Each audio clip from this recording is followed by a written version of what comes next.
What the is imposter syndrome? This is something that's been coming out a lot lately, right? That when I was growing up, I wasn't hearing this term too much. So, WTF is it? So, imposter syndrome. I think we kind of know what that is, but I want to challenge a thought here. What if imposter syndrome isn't doubt, but it's really discomfort with the responsibility that comes with greatness? It's not that you can't do it, it's that you know that it'll cost you the comfort that you've grown attached to, right? So really think about that and let's get right into it. So, WTF is it? Really sit with that. What is imposter syndrome? Everybody throws it around, but what really does it mean? Well, if we break it down to its root, it's really just a label, right? I mean, we're giving it power, but it's truly a label. And what you have to understand, guys, is that labels are neutral things. Labels can be a good thing, and labels can be a bad thing. They can have beneficial effects, or they can also have negative effects. And sometimes you can label things in order to get those things, those ideas to lose power, right? Maybe you're giving it more power than what it truly has, right? Maybe there's something in your mind that's bothering you, troubling you, causing you to lose power because you've made it this big monster instead of confining it to what it actually truly is. So that would be a beneficial side of labels. But on the adverse side, right, where it's a negative, it could be you label something, which is more so what we're talking about in this video, and you'll label it. And then what that causes you to do is you stop questioning it. And that can become a bad thing. And not only can that become a bad thing, but that can also become a bad identity that you adopt, right? And that you never ever question again. And that's what we're kind of getting into in this video. So, what I feel imposter syndrome is, right? We label it imposter syndrome, but what I feel the root of its core is truly just not recognizing your own power. Okay? So I feel like if you feel like you have a syndrome of feeling like you are not what you are, right? And when I say that, I mean you're not recognizing your true capabilities and your true potential as a human being. Do we know what a human being is? My channel is called divineXunbound. divineXunbound. Such a powerful name. You've got divine in you, and yet you're shrinking at these small things, right? These small roles, probably, right? These small positions. So I want to shift here, guys. I want to tell you. I don't know if you've heard of the 13th century theologian and philosopher. His name was Saint Thomas Aquinas. Peace. Okay, and he has some very interesting ideas, and I want to share some with you guys. So, what he believed is that human beings are a blend between the material and the spiritual. So, what that means is he thought that, or believed and theorized, that we possess both animalistic, right, bodily instincts, of course, as well as divine reason, which would then be the soul, right? So, we have the bodily aspect, the animalistic aspect, but then we also have the divine aspect, which is the spiritual side, right? So he described humans as a rational animal, right?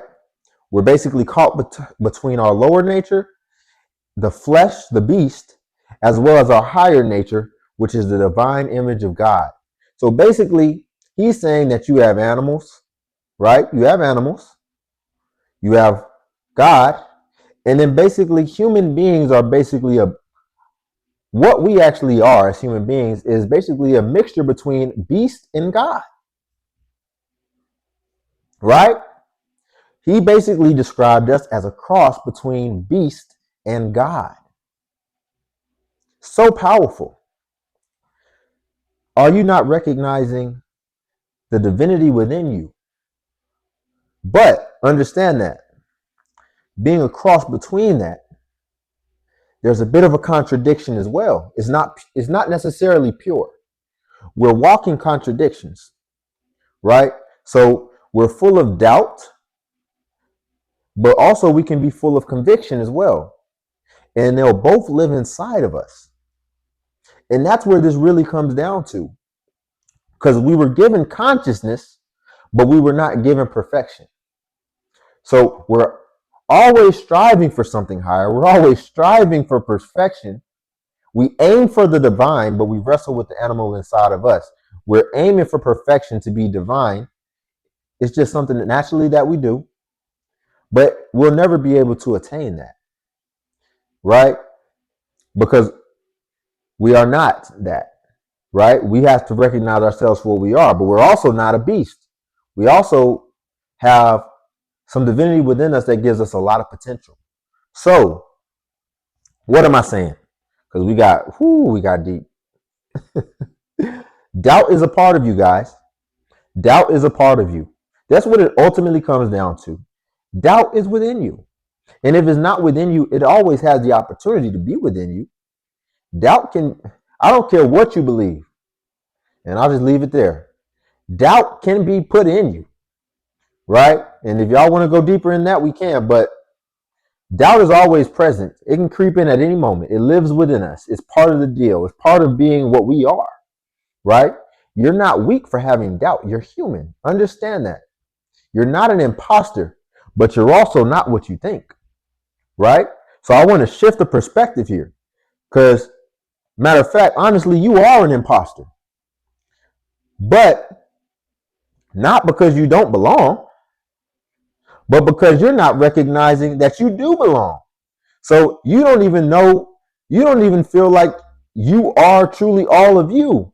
Let me give you an analogy. Let me give you an example. Imagine a lion. Imagine if there was a lion in front of you right now, right? Uncaged, unhinged. And imagine if the lion started cowering in fear of you. You'd be like, what? You're a lion. Why are you scared? It would look crazy, right? It would look silly. Well, that's how I look at you when you're saying you feel like an imposter. You've got half God in you, and you're shrinking in front of the small things. Just like that lion was shrinking in front of something that makes no sense for it to be fearful of, right? The real fear that I believe you're feeling, the real fear that I believe that you're feeling is the fear of having to sustain that standard indefinitely. Let me explain. I don't think it's that you feel like you can't do it. I think that you feel like you don't believe you can keep it up indefinitely, right? I believe that you think you can do it, but you're afraid of the discomfort that will come from you having to change everything to be able to sustain it. It's like a boxer who wins the championship, the world title. Even if he loses later, he can't go back to fighting the scrubs at the bottom. You hit that top tier, you hit that highest level, now you have to sustain it. If you still want to box, you have to still fight at that high level. You don't get a break once you reach the pinnacle, right? You understand that you're going to reach that pinnacle and then you're going to have to sustain it. And that's where the fear is coming in, because in order to sustain it, everything is going to have to change, right? You can't go back. You can't revert back to those bad habits once you were able to maybe have a short burst of doing those habits to achieve what you want to achieve. But no, you're going to have to sustain it there because it's only up from there, right? So the thought of having to show up every day at that high level, that's what's really wearing on you. Not the actual task, but the commitment to the identity that's going to come behind that, right? You must grieve your old identity. Because yes, this is going to be a hard process. You're not going to be able to go back to those comfortable things you want to do. You're not going to be able to watch SpongeBob for 6 hours. All right, you're gonna have to grieve the death of that old identity, that old lifestyle, that old way of life. You're gonna have to say comfort. I mean, you're gonna have to say goodbye to that comfort that you grew to love, that you grew to be so comfortable in. Because to stay where you're headed, you already know your habits are gonna have to change. Your circle might have to change. You will have to change. And it will be a perpetual discomfort. It from here on out, it's gonna stay uncomfortable. It's not going to get back comfortable. We've had times and phases in our life where we kind of go on a long run and then we get a little break. We go on a long run, then we get a break. That's really how we were trained to be by being in school. We go on a long run, we get winter break. We go on a long run, we get summer break. But this is the real world, guys. I'm sorry to tell you, they didn't prepare you for the real world. But this is the real world. You got to sustain it. You got to get better. You have to consistently get better. And that's the bottom line. All right? It's going to be a perpetual state of discomfort. And that's truly what's best for you. That's truly what's best for half beast, half divine, the human being that we are. We're adaptable creatures. You'll get used to it, I promise. Don't stop. It's not a punishment. You're refining. It's a refinement. It's a sign that you're choosing growth over ease. All right. So I'll leave you with my final word. Okay. Imposter syndrome.